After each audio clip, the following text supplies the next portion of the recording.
Madame la Présidente, Monsieur le Ministre du Travail, traversez la rue, faites le tour du Vieux-Port, grattez un illico-boulot, vivez dans le monde d'Emmanuel Macron.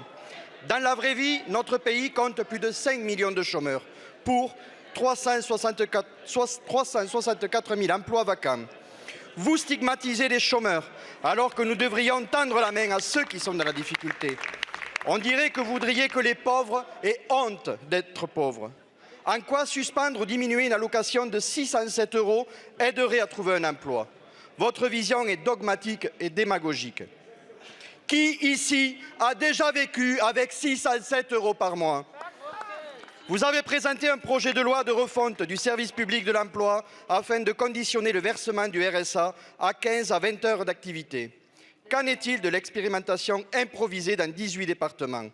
Dans l'Aveyron, l'expérimentation a débuté le 9 mai.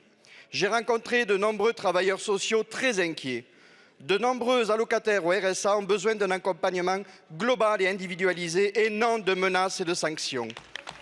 Aide pour accéder au logement, à la mobilité, pour accéder à des soins de santé. Pour pouvoir postuler à un emploi, il faut aussi avoir la capacité physique et psychique. Quoi qu'en dise Emmanuel Macron, serveur est un vrai métier qui ne s'improvise pas. Or, les sommes consacrées à l'accompagnement social et professionnels des demandeurs d'emploi sont passés de 20% du montant des allocations dans les années 90 à 7% aujourd'hui. Voici ce qui devrait être visé par notre Parlement, apporter des moyens adéquats pour l'accompagnement individualisé des locataires. Vous prétendez responsabiliser les chômeurs avec des droits et des devoirs.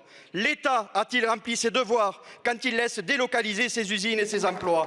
L'État remplit-il ses devoirs quand M. Macron a créé 400 000 pauvres de plus pendant son premier quinquennat? L'État remplit-il ses devoirs quand 10 millions de personnes dépendent de l'aide alimentaire?